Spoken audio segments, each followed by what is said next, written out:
Donc on débute cet après-midi par une autre question cruciale lorsqu'on appose le terme de travail à celui d'intelligence artificielle, qui est le contrôle de l'activité du travail. Et je repartirai des propos d'Odile sur le fait que l'IA brouille les frontières. Alors, s'agit-il d'un brouillage ou d'un brouillard? La question se pose, mais qui affecte en effet la régulation de cette intelligence artificielle dont justement on ne sait si elle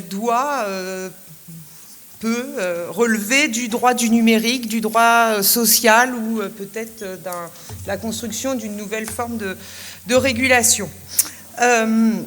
Et de fait, la régulation, en tout cas à l'échelle européenne, ça a été dit ce matin aussi par Lucie, n'a pas d'abord été pensée comme une régulation sociale, mais comme une régulation économique dans le contexte du marché. Et c'est pourquoi il est important, et c'est ce que va nous proposer aussi aujourd'hui Erwan Picard, de revenir sur cette régulation pour permettre d'en comprendre le sens et aussi, du coup, d'en mesurer les effets lorsqu'elle s'applique aux relations de travail et plus largement aux relations sociales. Alors, peut-être faute de cette législation d'avoir pensé la question du travail et aussi la question, ça a été dit ce matin par notre collègue informaticien, du pouvoir de la question du pouvoir et en particulier dans les rapports de travail, il s'est avéré que cette régulation a en fait été largement incapable d'encadrer ce pouvoir. Il en a résulté une grande vulnérabilité, une précarité accrue de certains travailleurs, les travailleurs de plateformes dont il a été beaucoup question, et précarité, mais qui s'est aussi allé de pair avec une exacerbation de l'arbitraire patronal. Et là, c'est peut-être là que le droit du travail, le droit social, lato sensu, fait son retour. Et c'est ce que Morgane un peu va nous présenter dans le cadre du projet de directive et de s'interroger sur le fait dans quelle mesure elle est capable de contrer les excès du capitalisme de plateforme. Mais l'activité du travail et l'activité en fait du travailleur n'est pas toutefois limitée à la question du travail, de l'activité de la personne qui travaille, de celle qui exerce une activité économique, bref, du travailleur en emploi. Le travailleur est aussi celui dont les conditions de vie dépendent du travail. Et souvent aussi, donc, le travailleur peut être en emploi, mais il peut être aussi privé d'emploi. Et c'est là que ma collègue Marion Delsol va nous exposer peut-être les prémices d'une dystopie, mais qui est de plus en plus réelle. Donc, une intervenante dans la salle a fait déjà l'écho, mais cette dystopie qui devient une réalité a un nom, elle s'appelle désormais France Travail. Et donc, on découvrira ce que l'IA fait aux demandeurs d'emploi. Donc, maintenant, je pense que ton PowerPoint est tout à fait prêt. Voilà. Et donc, je te cède la parole pour 15 minutes. Merci. Ce sera mieux si je parle dans le micro. Merci, Josepha. Merci tout d'abord aux organisateurs et aux organisatrices, Catel et Lorraine, de m'avoir invité, notamment parce que je ne suis, à l'instar de mon collègue informaticien, pas du tout travailliste. Donc je vais essayer de dire le moins de bêtises possible et vous m'excuserez les petites approximations. De ce que j'en sais en tout cas juridiquement, le contrat de travail est donc un rapport de partie forte à partie faible, l'employeur, la partie forte, ayant quelques pouvoirs sur l'employé, la partie faible, qui dispose de droits particuliers pour se défendre. Au rang des pouvoirs de l'employeur, on peut notamment, et c'est le sujet que je vais essayer de traiter au mieux aujourd'hui, citer le pouvoir de contrôle du salarié dans son activité. Et ce pouvoir de contrôle découle du lien juridiquement de subordination inhérent à la qualification du contrat de travail. Ce pouvoir, selon la Cour de cassation, implique que l'employeur a le pouvoir de donner des ordres et des directives, d'en contrôler l'exécution et de sanctionner les manquements de son subordonné. Dans le Code du travail, ce droit est un droit disciplinaire et se situe à l'article 1331-1 et suivant du Code du travail. Il n'est pas inhabituel et même plutôt classique maintenant que l'employeur utilise, pour effectuer cette tâche de contrôle, utilise des technologies à disposition. Voici deux exemples qu'on a cités. Par exemple, notre collègue informaticien a cité la description d'image par ChatGPT. Je vous en propose une autre, la description par Google Vision d'une image que l'on peut lui proposer. Google Vision ne fait pas seulement la décrire, mais déduit certaines informations de cette image, telles que, et je ne sais pas si vous pouvez lire, et en plus c'est en anglais, entre guillemets, la race des personnes présentes, leur revenu annuel probable, leurs traits de caractéristiques, s'ils sont plutôt ordonnés, désordonnés, alcooliques ou non, dépressifs ou non, suivant ce qui est présenté à l'image. Alors Google Vision a toujours une arrière-pensée, dirons-nous. Google Vision est utilisé principalement dans le domaine du marketing, pour que dans le marketing, on puisse que ces informations puissent être utilisées pour proposer les meilleurs produits possibles aux individus. Appliqués dans le cadre du travail, les risques psychosociaux ont déjà été brillamment présentés ce matin par Rosanna Goriot, et ce qui m'évite de dire d'énormes bêtises dessus, mais on voit bien que le couplement de l'intelligence artificielle aux méthodes de surveillance de l'employeur peuvent accroître la surveillance, les atteintes à la vie privée, par la réduction de l'autonomie, l'intensification du rythme, des charges de travail, l'isolement, etc. Néanmoins, le contrôle de l'employeur et le contrôle du salarié s'inscrit dans un cadre, et notamment l'article L 1121-1 du Code du travail qui a déjà été cité, qui dit que nul ne peut apporter aux droits des personnes et aux libertés individuelles et collectives de restrictions qui ne seraient pas justifiées par la nature de la tâche à accomplir, ni proportionnées au but recherché. Et c'est là que je vais me raccrocher à mes branches. Au rang des droits et libertés, nous avons le respect des données à caractère personnel, qui est un droit fondamental, inscrit à l'article 8 de la Charte des droits fondamentaux de l'Union européenne. Et la question, et en tout cas une question qui est liée aussi aujourd'hui et que je vais essayer d'aborder, c'est le lien et l'imbrication qui existe entre le RGPD, donc le droit fondamental à la protection des données, et le règlement sur l'intelligence artificielle, le RIA. Ces deux textes, le RGPD et le RIA, le RGPD d'un côté vise à assurer la protection des personnes physiques à l'égard du traitement de leurs données, donc d'une activité du responsable de traitement, en l'occurrence ici ce sera l'employeur, et également d'assurer la libre circulation de ces données. Ne jamais oublier ce deuxième principe directeur du RGPD. Le RIA, de son côté, est un texte un peu plus prospectif et mouvant, puisqu'il a été adopté le 13 juin 2024. Il va entrer en application sur les 5 à 6 prochaines années. Il a pour vocation d'encadrer le développement de cette nouvelle technologie, donc l'intelligence artificielle, pour qu'elle soit axée sur l'humain et qu'elle soit digne de confiance, tout en garantissant un niveau élevé de protection, de santé, de sécurité, de droits fondamentaux. L'approche ici est légèrement différente, puisque loin d'être une simple activité d'un responsable de traitement, l'IA est visée dans le texte comme un produit auquel il faut rattacher une personne responsable, et le but du règlement sur l'intelligence artificielle est d'étendre au maximum la chaîne de responsabilité pour qu'à chaque instant, on puisse se retourner contre un opérateur de cette intelligence artificielle, de ce système d'intelligence artificielle. Néanmoins, l'approche de ces deux textes est similaire. C'est une approche qu'on dit par les risques. On identifie les risques que fait peser d'un côté le traitement des données à caractère personnel et de l'autre la mise en place d'un système d'intelligence artificielle pour essayer de les encadrer afin de supprimer, ou plutôt de réduire au maximum, de minimiser les risques qu'ils font peser. Pour ce faire, on change de paradigme et on responsabilise les acteurs.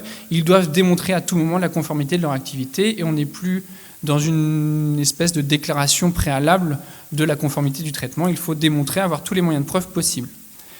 Il y a dès lors une imbrication entre le règlement sur l'intelligence artificielle et le RGPD, au-delà de cette approche similaire de par les risques ou de cette responsabilité des acteurs, puisque l'intelligence artificielle, le système d'IA, Ah, si je passe les...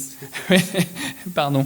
Si je passe les diapos comme il faut, l'imbrication entre l'IA et le RGPD est évidente, puisque l'IA implique le traitement de données caractère personnel en amont de la mise en place de ce traitement pour l'entraînement de ce modèle, mais également produit des données à caractère personnel, puisqu'elle du fait des déductions qu'elle réalise. Je vous renvoie notamment à ce que peut faire Google Vision comme système de description des images. Finalement, la question que je vais essayer de poser, la problématique que je vais essayer de traiter aujourd'hui, c'est ne serait-ce pas la meilleure façon de protéger les intérêts du travailleur contrôlé par IA, ne serait-il pas finalement le respect du RGPD? Pour ce faire, au rang de l'encadrement de l'activité de l'employeur, l'encadrement se fait de deux manières. L'encadrement du pouvoir de contrôle de l'employeur se fait par les qualifications même issues du RGPD et du RIA. Ça va être ma première partie. La seconde partie, nous verrons l'encadrement de l'activité de contrôle de l'employeur par les obligations que font naître ces qualifications. Alors ce matin, Odile Chani voyait aisément ce qu'était une IA à travers la définition du règlement sur l'intelligence artificielle. Je dois vous dire qu'à première lecture, je ne partage pas du tout ce sentiment. Cette définition issue du texte européen est toutefois assez ardue à décrypter, à déchiffrer et à décortiquer. Néanmoins, heureusement, on peut distinguer ou on peut analyser le système d'intelligence artificielle comme 4 conditions nécessaires pour appliquer le régime découlant de cette qualification. C'est un système automatisé qui analyse des données, qui identifie des modèles et qui génère des décisions. L'autorité de protection des données belge a donné quelques exemples d'un système d'IA que l'on peut distinguer aujourd'hui plus classiquement de ChatGPT ou de Midjourney. Un filtre anti-spam dans les emails peut être considéré comme un système d'intelligence artificielle, c'est un système automatisé qui analyse des données, les emails entrants, qui identifie des modèles suivant la classification de l'utilisateur, si c'est un spam, si ce n'est pas un spam, qui génère des décisions. Au fur et à mesure de l'entraînement de ce système, les mails seront plus facilement classés comme spam. Et de même pour l'assistant virtuel que je mets ici. Cela permet, cette définition, ces 4 conditions, donc système automatisé qui analyse des données, qui identifie des modèles et qui génère des décisions, cela permet de distinguer le système d'intelligence artificielle d'autres programmations plus classiques. Les systèmes de logiciels par approche de programmation plus traditionnelle, comme de simples algorithmes ou des programmes informatiques. Également, cela permet de distinguer le système d'intelligence artificielle de systèmes fondés sur des règles définies uniquement par les personnes physiques pour exécuter automatiquement des opérations. On en revient aux conditions, il faut que ce soit un système automatisé. Dès lors, il y a une place non négligeable pour la RGPD dans cette définition, puisque en creux, le RGPD s'appliquera dès lors qu'il y a traitement de données à caractère personnel. Et le RGPD adopte des définitions extensives, que ce soit de la définition du traitement de données, que ce soit de la donnée à caractère personnel, puisque le traitement est toute opération ou tout ensemble d'opérations effectuées ou non à l'aide de procédés automatisés. Le système d'intelligence artificielle, le programme informatique, l'algorithme va entrer dans cette qualification. Et la donnée à caractère personnel revêt également une définition très extensive, toute information sur important une personne physique identifiée ou identifiable. Dès lors, le RGPD trouve à s'appliquer et a un caractère englobant, finalement, puisqu'il s'appliquera non seulement au système d'intelligence artificielle et aux données qui y sont traitées, mais également aux logiciels, aux algorithmes, également aux systèmes menés par une personne physique. Et en particulier, dans le régime du RGPD, depuis longtemps d'ailleurs, depuis la loi de 1978, les décisions algorithmiques automatisées sont régulées par la législation sur les données à caractère personnel. On la retrouve en 1978, on la retrouve dans une directive européenne de 1995, et le RGPD, bien sûr, la réglemente aussi, puisque une décision individuelle automatisée, fondée sur le profilage, eh bien la personne, en l'occurrence l'employé, a le droit de ne pas faire l'objet de cette décision fondée exclusivement sur un traitement automatisé. Dès lors, quel est l'apport réel du règlement sur l'intelligence artificielle, puisque de cette définition de la décision individuelle automatisée, qui a un effet sur l'employé, on voit mal où se placerait le règlement sur l'intelligence artificielle. Une petite précision ici, c'est que dès lors que l'humain vient confirmer ou infirmer la décision issue d'une décision individuelle automatisée, le RGPD ne va pas s'appliquer et ce droit ne sera pas applicable. Dès lors, quelle est l'application du règlement sur l'intelligence artificielle dans le cadre spécifique du contrôle du travailleur? Eh bien, il y en a deux. Le RIA, le règlement sur l'intelligence artificielle, comme je vous l'ai dit tout à l'heure, essaye d'étendre au maximum la chaîne de responsabilité et pour ce faire, classifie les systèmes d'intelligence artificielle en 3 catégories. En tout cas, il y a 2 catégories de systèmes d'intelligence artificielle et une pratique. Il y a les pratiques interdites que ne devraient pas, auxquelles ne devraient pas aboutir les systèmes d'intelligence artificielle, et c'est notamment visé à l'article 5, paragraphe 1F du RIA, ça n'a rien à envier au Code du travail. Ce sont l'inférence ou la déduction plutôt des émotions d'une personne physique sur le lieu de travail ou dans les établissements d'enseignement supérieur. Pourquoi cette exclusion et pourquoi cette interdiction de la pratique? C'est justifié par les considérants du règlement sur l'intelligence artificielle, puisqu'on est dans un contexte naturellement déséquilibré au sein de la relation de travail, et dès lors, cela pourrait aboutir à des résultats discriminatoires sur la personne, notamment, et c'est un peu particulier de le justifier comme ça, mais c'est un problème cité également dans le règlement, le RIA, de généralisabilité, c'est-à-dire que le système d'intelligence artificielle entraîné sur un certain jeune 2D ne pourrait pas forcément aboutir au même résultat s'il est confronté à d'autres particularités, notamment des personnes, des groupes ethniques, de la culture, d'une situation à l'autre. Et donc un système d'intelligence artificielle sur un certain jeu de données, entraîné sur un certain jeu de données, ne pourrait pas aboutir au même résultat s'il était appliqué dans le contexte du travail. Ça, c'est une pratique interdite qui est entrée en vigueur au 1er février 2025, si je ne me trompe pas. Actuellement, un système d'intelligence artificielle ne peut pas aboutir à cette pratique. Néanmoins, et ça a été déjà cité tout à l'heure, il est possible que l'employeur mette en place ce système d'intelligence artificielle pour des raisons de sécurité ou des raisons médicales. Et cette exception de sécurité n'est pas définie par le règlement sur l'intelligence artificielle, c'est un mot polysémique qui revêt différentes définitions au fur et à mesure du règlement. Ça peut être la sécurité physique, la sécurité juridique. L'employeur pourrait justifier de mettre en place un système d'intelligence artificielle déduisant les émotions de l'employeur s'il tombe dans cette exception. Néanmoins, à nouveau, principe de responsabilité, il devra démontrer à chaque étape que ce système est justifié, et notamment au regard de la jurisprudence de la Chambre sociale et de la Cour de cassation, il devra démontrer que ce contrôle ne peut être fait par un autre moyen, fût-il moins efficace. Aux côté des pratiques interdites en matière de système d'intelligence artificielle, il y a les... Je suis beaucoup trop long. Il y a les systèmes à haut risque qui ont déjà été visés tout à l'heure, et notamment dans le cadre de l'emploi, de la gestion de la main-d'œuvre et l'accès à l'emploi. Dans ces cas-là, le système d'intelligence artificielle sera implémenté par l'employeur, mais sera considéré comme à haut risque, ce qui a des implications sur les obligations qui découleront de la mise en place de ce système d'intelligence artificielle. Il y a, et j'en passe seulement à mon 2, au sens du RIA, et j'essaierai de passer sur certaines obligations, finalement, il y a un cumul des rôles applicables à l'employeur si on cumule le règlement sur l'intelligence artificielle et le RGPD. Au sein du RIA, l'employeur sera considéré comme déployeur, c'est le RIA qui le dit, article 26, paragraphe 7, c'est-à-dire qu'il utilise un système d'intelligence artificielle sous sa propre autorité. Il pourrait être également qualifié de fournisseur, qui est finalement celui qui développe et celui qui utilise le système d'intelligence artificielle, s'il modifie le système d'intelligence artificielle. Encore une fois, le système est un produit qui est mis en place par l'employeur, et suivant qu'il prend ce produit tel quel ou suivant qu'il l'adapte, il aura des qualifications différentes. Au sens du RGPD, puisque le système est un traitement de données à caractère personnel, il doit respecter les obligations issues du RGPD. Je passerai ici, puisque ça, ce sont les exigences relatives, et on voit bien ici qu'à l'article 10, dans données et gouvernance des données, l'employeur doit respecter tous les critères propres aux données à caractère personnel. C'est-à-dire que dans la mise en place d'un système d'intelligence artificielle au sein du RIA, il doit respecter les exigences du RGPD, ce qui montre à nouveau un cumul des rôles applicables à l'employeur.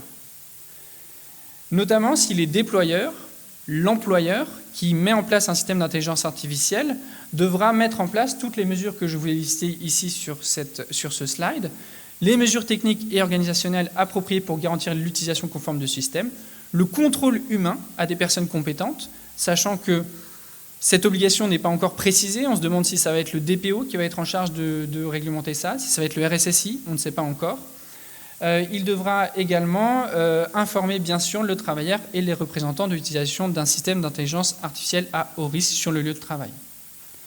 De son côté, en tant que responsable de traitement, le responsable de traitement devra fonder son traitement sur une des bases légales. La plus connue et la mise en avant dans le RGPD, c'est le consentement de la personne, qui est ici disqualifié par les instances européennes, puisque, en raison de la nature déséquilibrée de la relation employeur-employé, il n'est pas possible de fonder un traitement de données à caractère personnel sur le consentement de la personne. Il peut fonder sur l'intérêt légitime de l'employeur, si cet intérêt légitime ne porte pas une atteinte disproportionnée aux droits et libertés du travailleur. On a un exemple récent avec la décision du 19 décembre 2024, avec le logiciel Time Doctor, qui était fondé sur l'intérêt légitime du responsable de traitement, mais qui visait à mesurer le temps de travail, paramétrage personnalisé ou à mesurer la performance. Dans les deux cas, la CNIL a sanctionné cette utilisation puisque l'atteinte à la vie privée était disproportionnée par rapport à l'intérêt légitime de l'employeur. J'en viendrai plus rapidement à 2 points. La première, c'est des obligations communes, une ligne directrice qui est finalement la transparence. La transparence au sein du règlement intelligence artificielle, la transparence au sein du RGPD et la transparence dont doit faire preuve l'employeur vis-à-vis de l'employé dans la mise en place de ces systèmes d'intelligence artificielle ou de ce traitement de données à caractère personnel. Les 2 articles ont déjà été cités en amont de cette journée. Et j'en viendrai pour finir vraiment, un point essentiel, c'est que ces 2 textes doivent être mis en place par une autorité administrative indépendante, la CNIL pour le RGPD, et on ne sait pas encore pour le règlement sur l'intelligence artificielle. La CNIL, aujourd'hui, a un rôle important dans le RGPD, elle souhaitait l'avoir le même dans le RIA. Aux dernières nouvelles, ce ne sera pas la CNIL qui sera l'autorité administrative indépendante responsable de la mise en place du RIA. Et peut-être que c'est pour le mieux.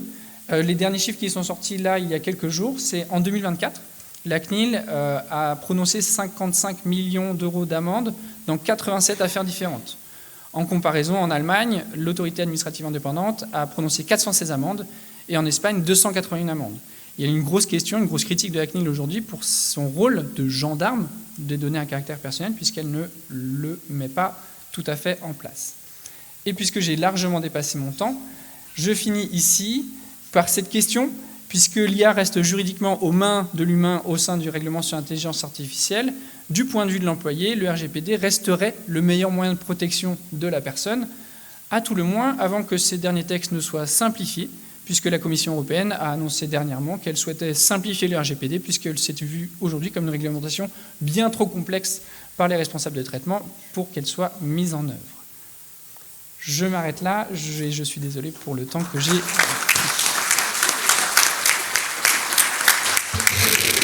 Merci beaucoup, Erwan. En tout cas, j'espère que sur les potentialités, et sur la nécessité aussi, je pense, de se former. Là, je fais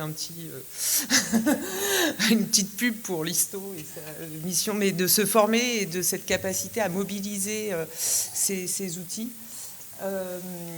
juridiques parce que là, à un moment, on disait informer les travailleurs et leurs représentants, donc de comment, en fait, on articule RGPD et les droits du CSE, etc. Je pense qu'il y a matière à faire des stages de formation pour savoir comment mobiliser. Et il y a déjà, en droit social plus largement, la mobilisation du RGPD qui a des potentialités parfois plus grandes que les textes en droit social. Et en tout cas, et au-delà du droit du travail, là j'évoquerai aussi le recours qui a été fait par des associations contre la CNAF pour mettre en péril l'algorithme qui contrôle les bénéficiaires du RSA.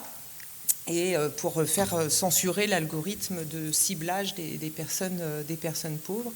Et donc c'est sur le fondement du RGPD que l'action a été menée. Donc en tout cas, il y a à se saisir de cette arme aussi dans le champ du travail et dans le champ des relations sociales. Deuxième arme, peut-être à saisir la nouvelle directive sur le travail de plateforme.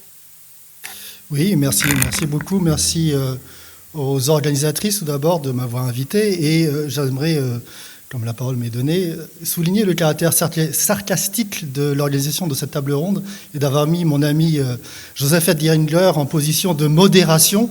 C'était une qualité que je ne connaissais pas depuis 20 ans. Et je vous dis chapeau bas. Donc la gestion algorithmique des salariés. Désolé, je suis passé avant. Alors, gestion algorithmique des salariés. Gestion algorithmique des salariés. Alors, désolé, j'ai utilisé le mot algorithmique. Je sais qu'il y a une différence qu'il faut faire. J'ai compris.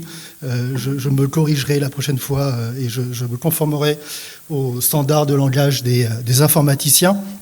Mais néanmoins, bon, j'ai mes slides qui sont toutes fausses, donc je vais continuer avec gestion algorithmique des salariés. Donc c'est un SIA, c'est un système d'intelligence artificielle qui contrôle, surveille, voire même évalue, aide à prendre la décision ou prend des décisions RH.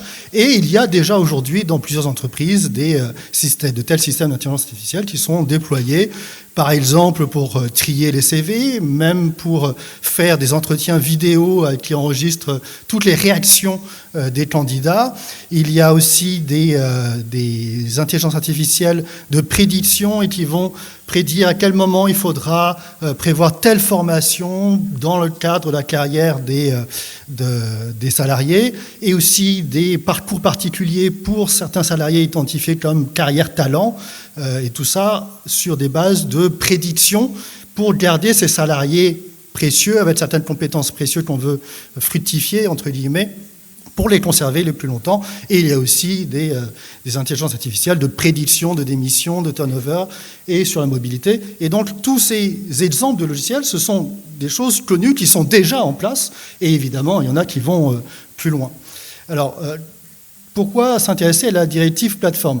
Alors s'intéresser à la directive plateforme qui a la particularité de ne s'appliquer quand elle sera transposée. Elle ne s'appliquera a priori qu'aux travailleurs des plateformes, c'est-à-dire les chauffeurs Uber, les livreurs à vélo et les travailleurs du clic, et pas à tous les salariés. Donc elle a un objet restreint, mais néanmoins c'est la première législation qui prend à bras-le-corps la gestion algorithmique des salariés.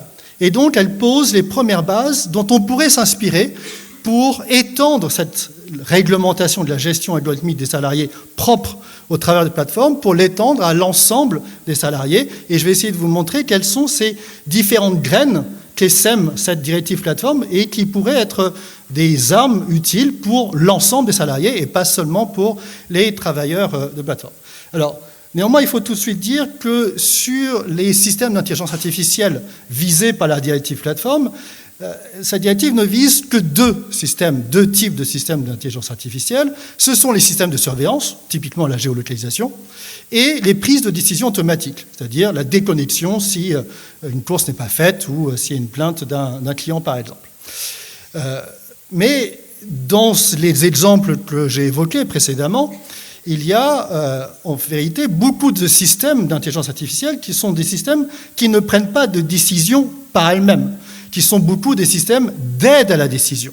Et donc là, on voit tout de suite que les employeurs vont dire « Ah ben, j'ai pas besoin de vous consulter, parce que c'est quelque chose qui ne prend pas des décisions, qui sont à côté des managers ou des gestionnaires, et qui ne sont là que pour les aider à prendre la décision. » Oui, mais si on s'intéresse un peu à la jurisprudence sur le RGPD, il y a une décision fameuse de 2023 qui dit que pour le crédit, le score du crédit, ce qui est assez intéressant dans cette décision, elle dit que le logiciel était bien un logiciel d'aide à la décision des banquiers, mais comme les banquiers suivaient dans plus de 90% des cas ce qui était recommandé par l'intelligence artificielle, à ce moment-là, il fallait appliquer la règle comme quoi on a un droit à un traitement non automatisé, ou en tout cas à un traitement humain. Et donc, cette décision-là, elle peut, en droit du travail, elle peut nous être très utile pour étendre le contrôle réglementaire des gestions des IA, y compris lorsque ce sont des systèmes d'aide à la décision et non pas de prise de décision. Alors, en quoi la directive plateforme peut nous aider? Elle nous aide dans deux axes essentiellement. Elle va nous aider tout d'abord à ouvrir la boîte noire, et le deuxième axe, c'est remettre de l'humain dans la boucle. Alors, dans le premier axe, ouvrir la boîte noire,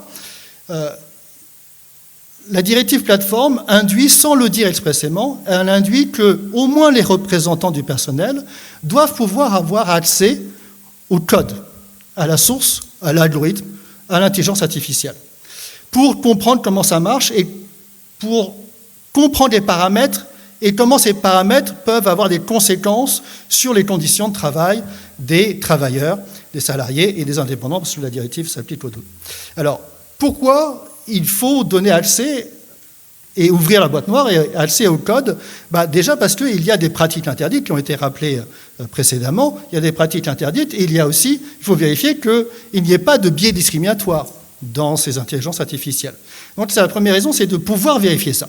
Ensuite, il y a ce qui est déjà dans le RGPD, dans le RIA, qui est repris et amplifié dans la directive plateforme, c'est en cela qu'elle est intéressante, par rapport aux législations qui ont été présentées précédemment, c'est qu'il y a un principe d'explicabilité qui nécessite, aussi bien pour les données personnelles que pour l'algorithme, il faut en expliciter les finalités. Pourquoi on récolte ces données et pourquoi on utilise tel algorithme, pourquoi faire. Et une transparence, et on va voir que la transparence a une signification un peu particulière. Et donc, c'est au nom de ces lignes rouges et de cette explicabilité que les représentants du personnel ont droit d'accéder au code et donc d'ouvrir la boîte noire de l'intelligence artificielle. Alors, sur les lignes rouges qui ont été évoquées, je veux juste souligner, cette slide, elle est juste pour souligner que les textes, même si les concepts sont proches, donc par exemple dans le RGPD à l'article 9, ça ressemble à des règles de non-discrimination, on n'a pas le droit de traiter, d'avoir une base de données des convictions religieuses des salariés, ok, c'est clair, mais je voulais juste signaler qu'il y avait des différences entre les textes et qu'il peut y avoir un jeu entre ces différents textes du fait de leurs différences. Par exemple, si le article 9 du RGPD, avec la directive plateforme, vous prenez le 1, 2, 3, 4, quatrièmement, le quatrième flèche, l'origine raciale, etc., sauf qu'il n'y a pas les mêmes motifs. Ce que j'ai mis en gras dans la directive plateforme n'est pas dans le RGPD. Donc là, vous voyez qu'il y a des différences qui interrogent. Il y a aussi, pour l'émotion, je vais revenir sur l'émotion, dans le RIA, c'est l'interdiction de contrôler les émotions sur le lieu de travail. La directive plateforme, elle dit, non, c'est à l'occasion du travail, c'est plus large. Il n'y a pas besoin d'être sur le lieu de travail pour l'interdiction. Et donc, il y a des petites différences comme ça, je voulais juste les pointer, quelques-unes, assez subreptices. Non. Voilà, pardon. Alors, sur l'état émotionnel, qui a déjà été évoqué 2 fois précédemment, l'interdiction d'enregistrer, d'essayer d'induire l'état émotionnel, on sent bien que certains machos auront la tentation, probablement, de vouloir mesurer, anticiper l'état d'irritation qu'on prête aux femmes à certaines périodes de leur cycle. Et oui, non, mais c'est pas... ça arrive. Et vous avez aussi une préoccupation de la directrice de l'ISTO, c'est qu'on pourrait aussi anticiper l'état de périménopause ou de préménopause qui pourrait aussi avoir des incidences sur l'humeur. Et donc, ça, évidemment, comme les vidéosurveillances dans les toilettes, c'est strictement interdit, et c'est interdit grâce notamment à l'interdiction de l'enregistrement de l'état émotionnel. Et alors, l'interdiction de l'état émotionnel, pour juste en dire un mot sur un exemple, vous avez le logiciel IOView. Qu'est-ce que fait le logiciel IOView? C'est des entretiens d'embauche avec juste un écran. Il n'y a pas de personne humaine. Et dans ce logiciel IOView, il évalue, au fur et à mesure des réponses aux différentes questions, 15 000 traits, dont notamment la prosodie, le niveau de stress, la manière d'être, souriant, nonchalant, etc. Et donc, évidemment, il mesure l'état émotionnel. Ça veut dire qu'aujourd'hui, ce qui est utilisé par certaines entreprises est contraire au règlement IA, très clairement, parce qu'il enregistre l'état émotionnel. Sur le deuxième axe, surtout pour ouvrir la boîte noire, l'explicabilité, il va falloir ce qui est nouveau, ce qui est là où la directive va plus loin, la directive plateforme va plus loin que les textes précédents, c'est que évidemment il faut dire pourquoi on traite des données, les données personnelles, mais il faut aussi être clair sur la finalité de l'algorithme lui-même. Ce que le RIA ne va pas en tout cas aussi loin que la directive plateforme. Sur le niveau de transparence, là il y a 2 niveaux de transparence qu'on retrouve dans le RIA. C'est qu'il faut une information claire pour les utilisateurs, c'est-à-dire, et ça c'est quelque chose de très important pour les travailleurs de plateforme, notamment les livreurs à vélo, ils ne savent pas comment ils sont évalués très souvent. Et ils ne connaissent pas les paramètres. Et surtout, en fait, souvent, il y a des paramètres qui sont indépendants de leur performance. Ils pensent que plus ils vont vite, plus ils seront mieux notés, plus ils auront les meilleurs créneaux. Mais en vérité, on sait que, à force des choses, qu'il y a certains paramètres, c'est en fonction du nombre de livreurs. Si on intervient à un moment où il y a peu de livreurs, on a nos notes qui montent beaucoup plus vite. Mais sauf que souvent, les livreurs à vélo ne le savent pas, ne connaissent pas tous les paramètres. Et donc ne peuvent pas les maîtriser, ne peuvent pas agir en conséquence. Et là, désormais, avec cette obligation de transparence, les utilisateurs des IA, employeurs, devront, en toute transparence, être au clair sur tous les paramètres utilisés. Ils ne pourront plus les cacher. Et il faut, pour les représentants du personnel, et ça c'est très important, une information complète et technique. Et donc il va falloir que les représentants du personnel s'arment d'experts qui savent lire le code informatique pour pouvoir vérifier que le paramètre argué par l'employeur, c'est bien ce que fait le code, et pas autre chose. Ensuite, sur l'explicabilité, et ça c'est quelque chose qui est très important lorsque notamment un CSE est informé, consulté sur la mise en place d'une IA, il va falloir s'interroger d'abord sur les données sur lesquelles l'IA a été entraînée, si c'est une IA qui a été entraînée. Est-ce que la fiabilité des données est là? Première chose. Ensuite, quelles sont les données que l'IA va récolter au moment où on va l'utiliser dans l'entreprise? Donc ça, c'est 2 questions différentes, mais qu'il faut bien dissocier. Et ensuite, il faut interroger le code lui-même, c'est-à-dire l'algorithme. Et il faut avoir l'explicabilité technique sur chacun de ces éléments-là, et qu'on ne traite pas plus de données que nécessaire. C'est le principe de minimisation, ça du RGPD, et qui est développé, qui est un peu dans toutes les réglementations. Et donc, à chaque fois, il va falloir interroger et dire, non, on peut faire peut-être avec moins de données, plus pertinent, et à chaque fois interroger, et à chaque fois les données d'entraînement et celles qui seront utilisées en cours de déploiement dans l'entreprise.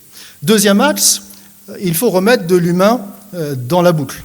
Human in the loop, pour parler la langue de Shakespeare. Et là, il y a une exception dans la directive plateforme par rapport à ce qui a été évoqué tout précédemment dans le RGPD. L'article 22 du RGPD, c'est qu'on a un droit à ne pas être l'objet d'une décision automatique. Et il y a un certain nombre d'exceptions qui ont été votées précédemment, le consentement, l'intérêt supérieur légitime, merci, de l'employeur.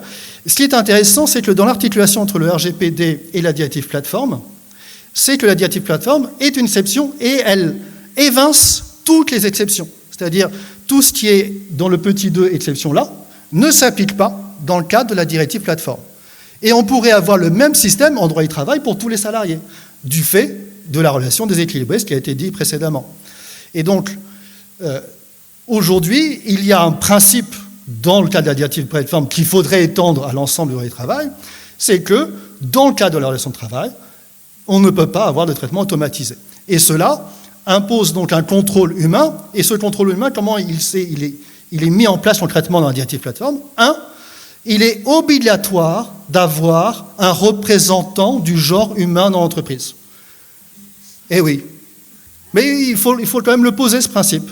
Et ce représentant humain, alors il y en a 2, je passe vite, mais ce représentant humain, il y en a 2 types dans la directive, mais peu importe, c'est lui qui va prendre la décision, et les décisions importantes. Les décisions sur la rémunération, sur la déconnexion, sur le licenciement, etc. Donc pour toutes ces décisions importantes, il faut nécessairement qu'il y ait un humain. Donc on ne peut pas avoir quelque chose de totalement dématérialisé dans un établissement sur le territoire européen. Et il faut que cette personne soit celle qui prenne la décision, éventuellement aidée d'un système d'aide à la décision. Ça n'évince pas l'IA. Mais ça veut dire que l'IA ne prend pas la décision. C'est ça que ça veut dire. Et cet humain va aussi avoir le rôle d'explicabilité, ça veut dire de dire pourquoi l'IA a pris cette décision-là. Bonne chance si c'est une IA de deep learning. Mais il y a cette obligation, et ça c'est l'une des différences du modèle européen avec le modèle anglo-saxon, c'est que dans le modèle européen, on a cette obligation d'explicabilité inscrite dans le droit positif. Ce que les Anglais vont plutôt, si j'ai bien compris, s'émanciper. Et cet humain va non seulement devoir expliquer comment la machine est arrivée à cette décision, mais il va devoir aussi justifier juridiquement cette décision devant le salarié. Et il y a aussi un droit à un réexamen face à une décision prise sur la base d'une intelligence artificielle, ce qui permet d'interroger la décision qui a été prise à l'aide ou par une intelligence artificielle.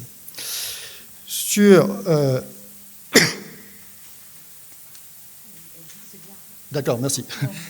Une minute, ok, c'est la dernière. C'est l'avant-dernière, pardon. Sur la gouvernance collective du numérique, je passe ce qui a déjà été évoqué précédemment. Il y a aujourd'hui déjà dans le code du travail un certain nombre de ressources, je vous ai listé, de ressources qui justifient l'information de consultation du CSE. Et je voudrais juste dire un mot sur l'article 2312-8 qui parle toujours de traitement automatisé, de gestion des personnels, ce qui est très large, et aussi de toute modification. Toute modification, parce que ça implique les mises à jour des logiciels. La directive plateforme vise les mises à jour importantes. Toute la question est de savoir qu'est-ce qu'une mise à jour importante. Sur la directive plateforme, elle met en place en matière de droit collectif une information de consultation et un droit à un expert. Tout le problème va être dans la transposition. Est-ce que cet expert sera financé par l'employeur? C'est le nerf de la guerre. Mais ce qui est aussi important dans la directive, c'est que tous les 2 ans, il y a une analyse d'impact du traitement des données et des conséquences sur les conditions de travail. Et il faudrait que dans cette analyse d'impact, ce ne soit pas une analyse faite par l'employeur de son côté avec son propre cabinet qu'il a choisi lui-même. Il faudrait peut-être que la méthodologie elle-même de cette analyse d'impact soit construite avec les représentants du personnel pour, justement, vérifier que le code fait bien ce qu'il doit faire ou ce qu'il est supposé faire. Et cela avec des experts du côté des représentants du personnel, des experts qui savent lire du code informatique, évidemment.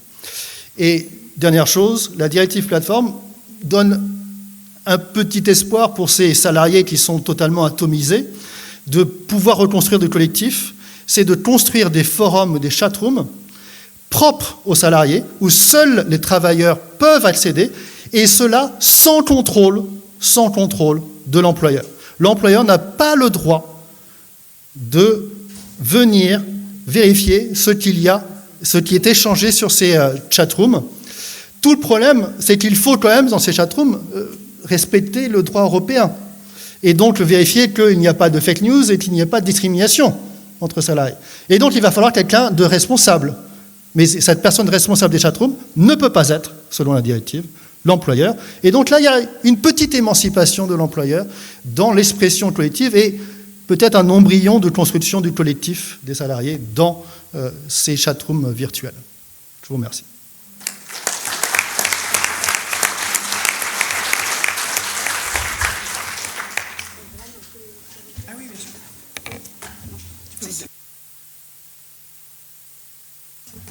Et donc pour finir cette première table ronde, je laisse la parole à Marion Delsol, qui cette fois-ci donc va nous faire plonger dans le monde du non-emploi et du contrôle dont peut faire l'objet les demandeurs d'emploi et notamment les logiciels d'intelligence artificielle qui sont développés au sein du service public de l'emploi.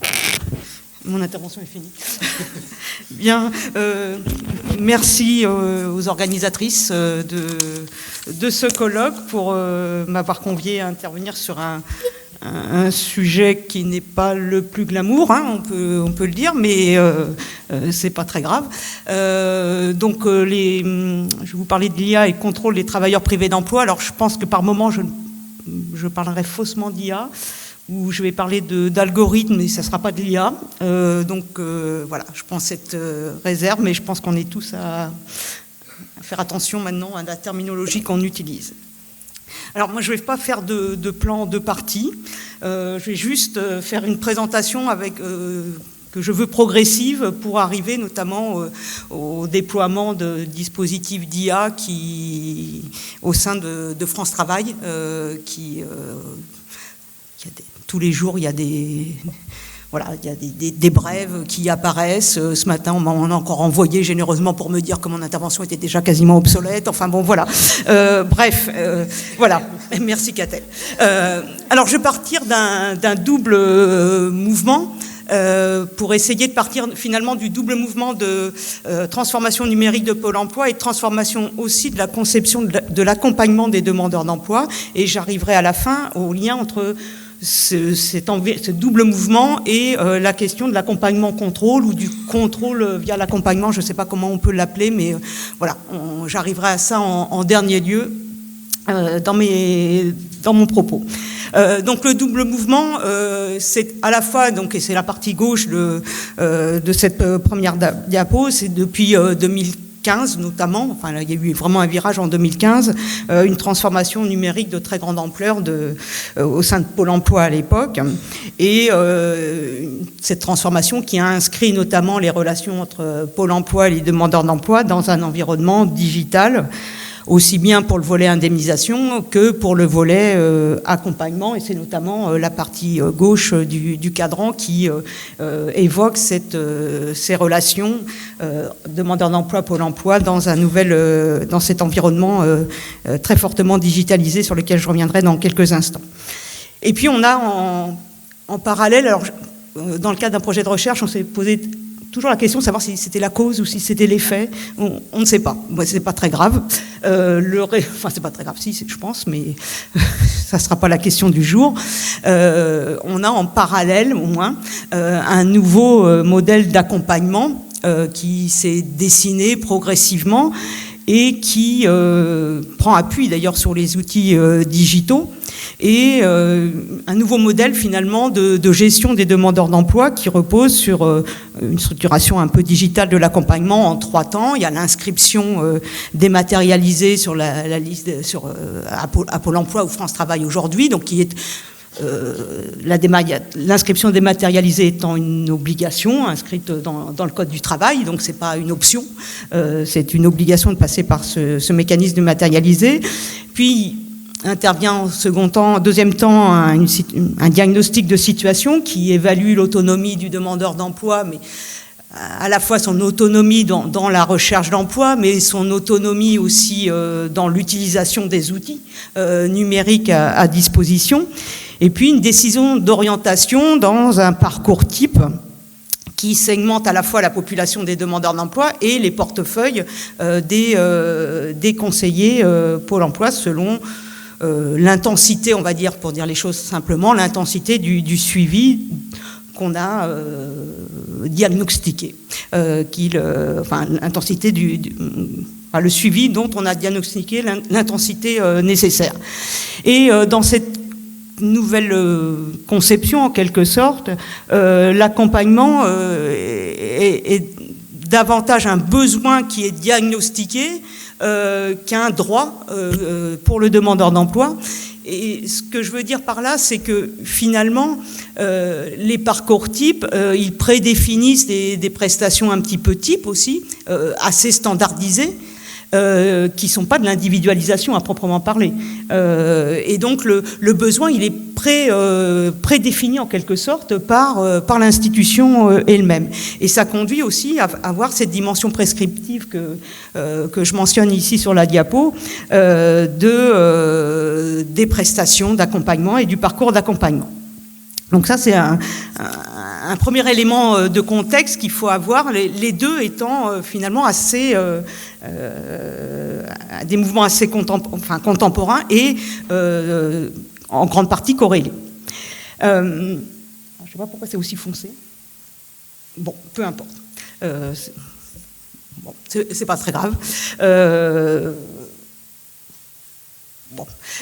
que je vais vous montrer ici, deux diapos, c'est finalement, avec cette nouvelle logique aussi de l'accompagnement qui renforce l'activation par France Travail ou Pôle emploi des demandeurs d'emploi dans leur recherche d'emploi. Vous avez à la fois des outils qui contribuent, des outils digitaux, on va dire d'activation, et aussi on a aujourd'hui, depuis la loi plein emploi de décembre 2023, on a aussi finalement un instrument juridique qui donne une consistance juridique à ce modèle. Alors, s'agissant des outils digitaux qui sont évoqués sur cette diapositive, si on se place du côté du demandeur d'emploi, l'outil ou l'espace clé, et on va y revenir tout à l'heure, c'est l'espace personnel, l'espace personnel numérique, qui est obligatoirement créé à l'inscription et qui est un espace intéressant parce que il a il peut jouer plusieurs rôles. Déjà, c'est un réceptacle d'informations, celles renseignées par le demandeur d'emploi, celles éventuellement, par exemple, sur ses compétences, sur son expérience, sur ce qu'il recherche, mais aussi les informations qui peuvent être complétées en quelque sorte par le conseiller qui suit ce demandeur d'emploi. L'espace personnel, il a aussi un certain nombre de fonctionnalités et il offre l'accès à des services digitaux. Alors les fonctionnalités classiques de dépôt de CV, mais aussi la possibilité d'interroger certaines bases d'offres d'emploi, de tracer aussi son activité. Voilà, les offres on peut les présélectionner, avoir un suivi ou sur le fait est-ce qu'on y a répondu, est-ce qu'on a eu des réponses, etc. Donc il y a toute une série de fonctionnalités. Alors là, c'est pas, vous voyez pas sur la diapo, mais il y a au moins lorsqu'on a fait le projet de recherche il y a moins de 2 ans, il y avait 16 services digitaux qui étaient proposés. Et puis ce qui est intéressant aussi, c'est que cet espace, c'est aussi une interface entre le conseiller et le demandeur d'emploi. Et c'est aussi, là j'y viendrai tout à l'heure, un outil qui permet de la traçabilité de l'activité, ou d'une certaine forme d'activité, ou d'une partie de l'activité du demandeur d'emploi. Du côté du conseiller, ce sont tous les applicatifs métiers qui sont à disposition. Ça fait partie de cet environnement digital d'activation, puisque ces outils peuvent permettre de faire des requêtes sur le système d'information de Pôle emploi, de recevoir aussi via un certain nombre de logiciels algorithmes. Voilà, je vais les appeler comme ça, des notifications pour éventuellement inciter ensuite le demandeur, relayer la notification pour inciter le demandeur d'emploi à suivre tel atelier, à candidater à une offre.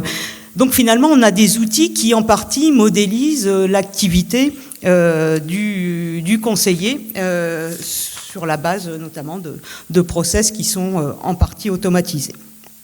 Donc ça, c'est partie, finalement, cet environnement juridique lié en lien avec l'activation. Et côté instrument juridique, on a la loi plein emploi de décembre 2023 qui institue le contrat d'engagement pour tout demandeur d'emploi ou toute personne inscrite. Voilà, je ne sais pas si c'est toujours des demandeurs d'emploi, donc il y a toujours.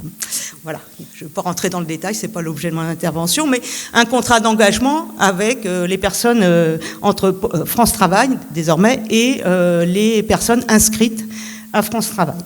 Et ce qui est intéressant, c'est que c'est un instrument juridique d'activation dans la mesure où, finalement, il donne une sorte de traduction juridique au nouveau modèle d'accompagnement que j'évoquais un petit peu sur la première diapo. Et notamment, il met au cœur du système, en quelque sorte, ce contrat et les obligations qui sont définies dans le plan d'action. Là, je vous ai mis des éléments du texte qui sont définis dans le plan d'action. Et ce que vous pouvez constater, je l'ai mis notamment en caractère gras dans la partie droite, vous avez des obligations qui sont des obligations de type comportemental, c'est-à-dire l'assiduité aux actions prévues par le plan d'action, la participation active. En fait, on devrait mettre ça à nos étudiants, en fait. Mais bon, je fais une petite... Alors, le actif en très très gros, mais bon, voilà, je passe.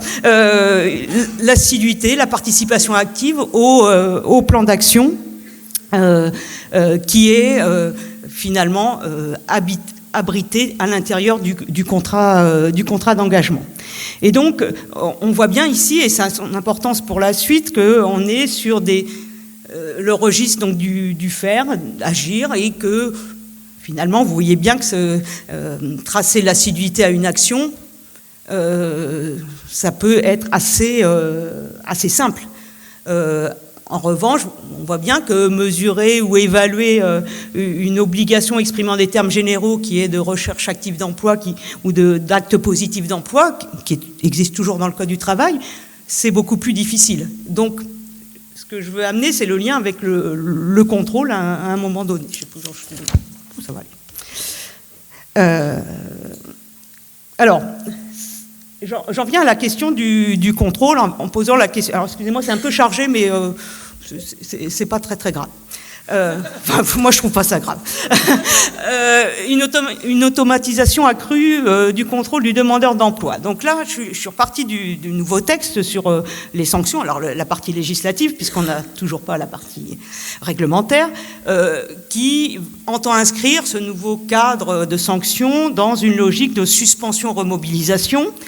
Et je vous ai mis un extrait du texte qui dit, sauf motif légitime, sont sanctionnés les manquements aux obligations, donc énoncées dans le contrat d'engagement, et notamment aux obligations qui sont contenues dans le plan d'action, puisque on voit dans la deuxième partie deuxième morceau d'extrait que j'ai mis, on voit que pour l'appréciation des manquements aux obligations d'assiduité, il est tenu compte de l'absence du demandeur d'emploi, aux actions de formation, etc., prévues dans son projet d'insertion sociale ou d'insertion professionnelle.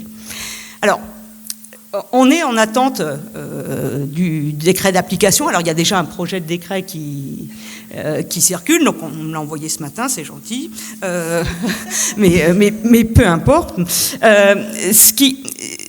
Ce qu'on peut dire, avant de parler de ce projet de décret, que ce qui est sanctionnable dans ce nouveau cadre, c'est le manquement aux obligations du contrat d'engagement.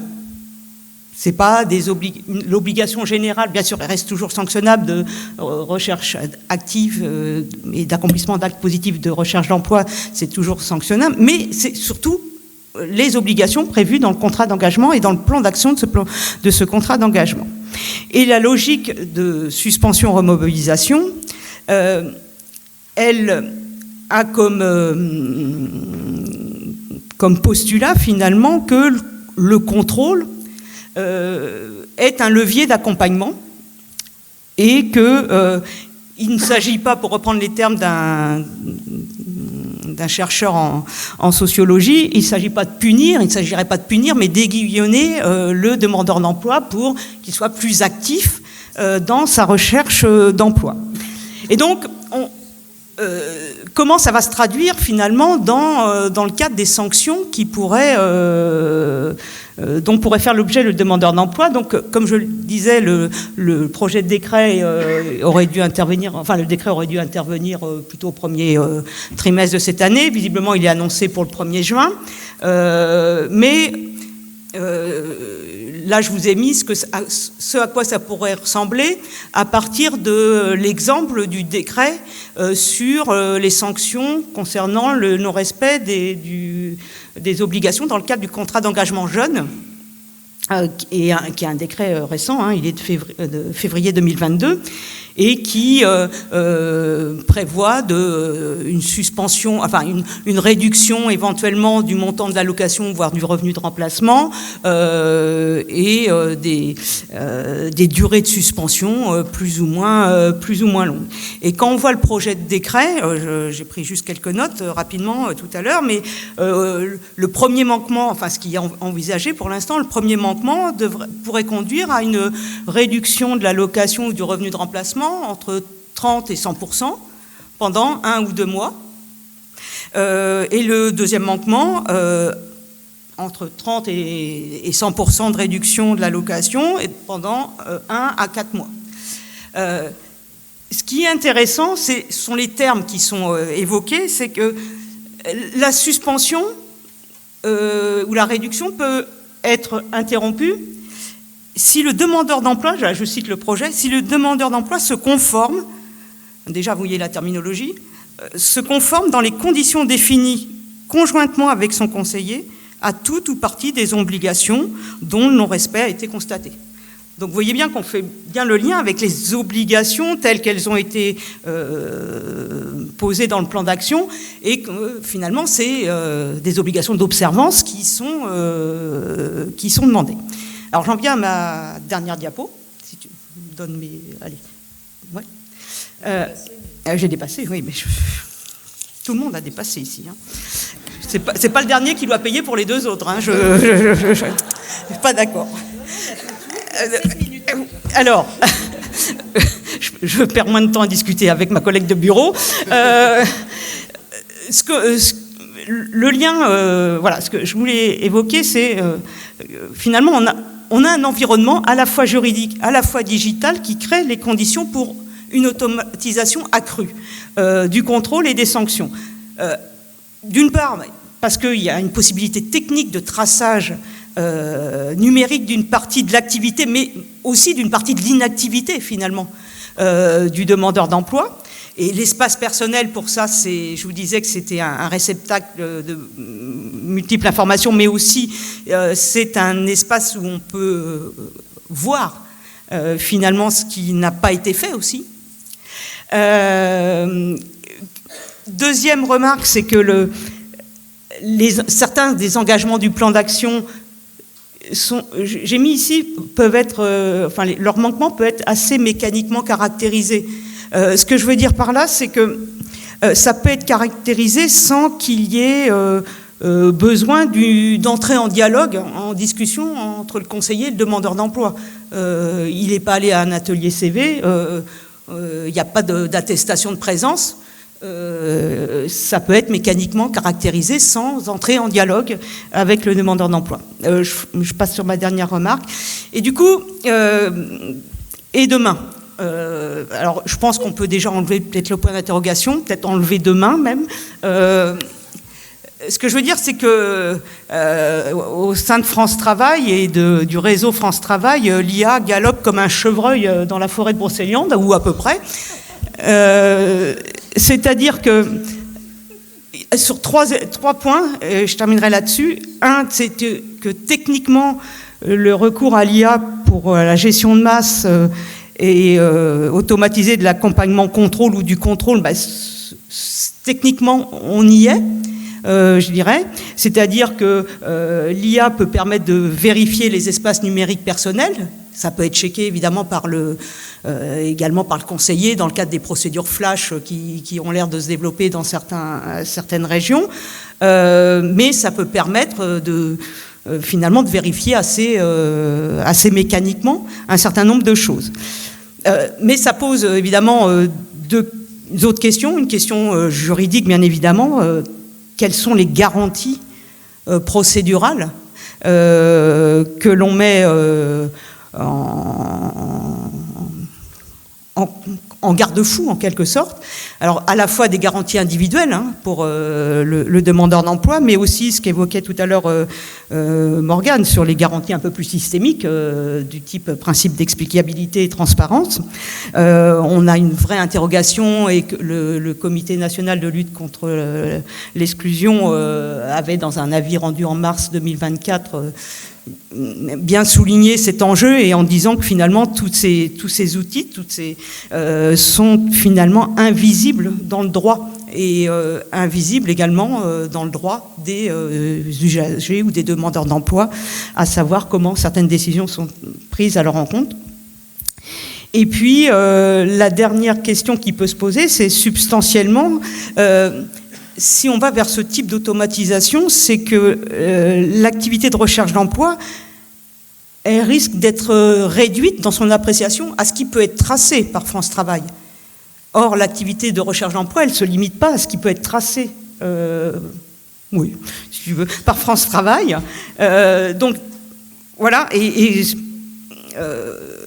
que je veux dire par là aussi, c'est que ça ne prendra pas en compte les autres canaux de recherche d'emploi. Or, c'est donc l'institution France Travail qui crée en boucle son propre système de représentation et de référence de ce qu'est une recherche active d'emploi.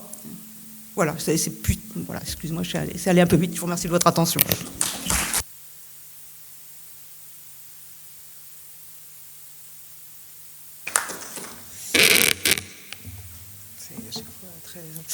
Merci à tous les trois pour ces réflexions et à la fois un petit peu inquiétantes du déploiement, de l'IA, mais aussi quand même des armes qui peuvent être mobilisées dans le cadre des relations sociales, dans le cadre du droit social. Donc je vous laisse la parole pour avoir quelques questions. Bonjour.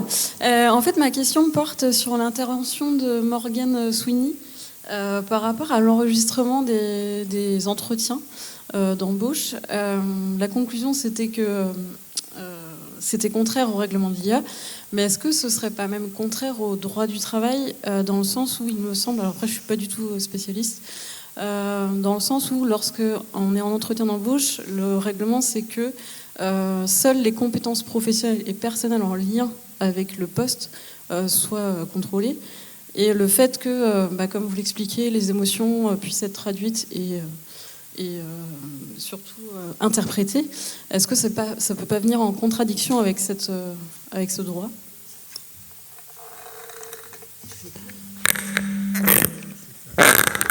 Je vais faire très court. Alors, l'enregistrement en soi n'est pas interdit par cette règle de finalité sur le recrutement, mais on peut avoir besoin de salariés dans certains postes qui est le sang-froid, parce qu'ils peuvent aller dans des pays dangereux et ils peuvent être soumis à des tentatives d'enlèvement, etc. Et donc, on peut les tester. Ça peut être justifié dans certains cas, mais il faut que ce soit justifié. Le salarié n'est pas forcément de sang chaud, il peut être sang froid aussi. Alors du coup, je repose également la question, parce que tout le monde a compris que je travaille à France Travail. Comment on peut utiliser effectivement RGPD ou encore l'IA, le RIA, pour interdire le classement, alors je reprends, des privés d'emploi.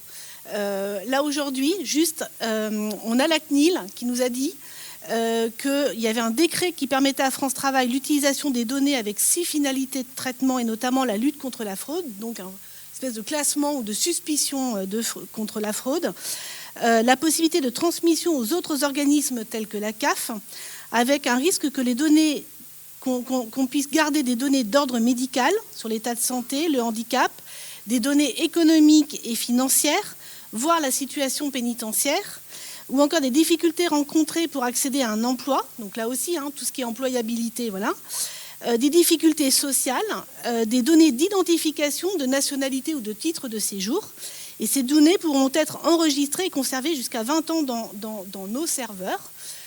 Et du coup, la CNIL dit qu'elle ne peut pas émettre d'avis, en tout cas, sur ce décret. Donc moi, je pose la question, comment juridiquement on va pouvoir protéger les privés d'emploi de ce risque de classement social ou de scoring?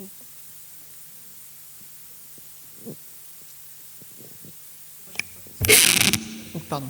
Alors, c'est un décret, c'est ça ?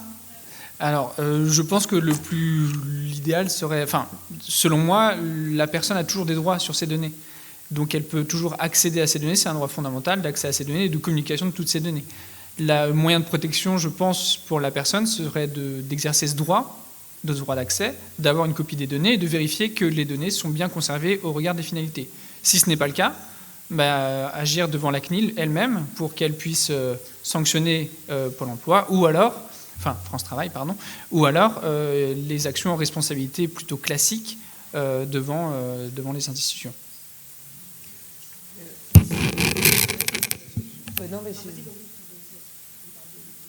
Oui. En fait, il y a aussi, dans la réforme...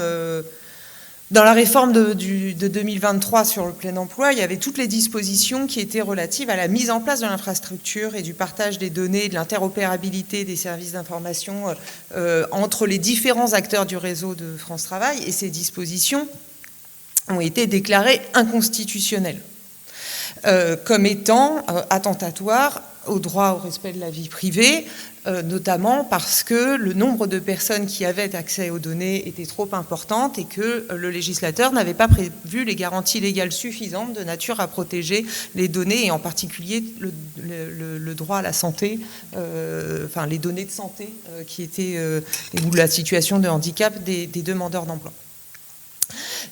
Donc on se trouve quand même dans une situation dans laquelle on a quand même une institution, le France Travail, qui en réalité a déployé un outil en dehors de tout cadre légal et dans des conditions dont on sait a priori qu'elle n'offre pas les garanties légales suffisantes, parce que comme l'a dit Marion, en fait la loi de 2023 est venue donner un emballage juridique à ce qui avait été déjà déployé par Pôle emploi. Or, ce cadre juridique, il est en partie bazardé par le Conseil constitutionnel, si vous me permettez la trivialité. Donc on a quand même un gros trou dans la raquette qui permet quand même de faire un levier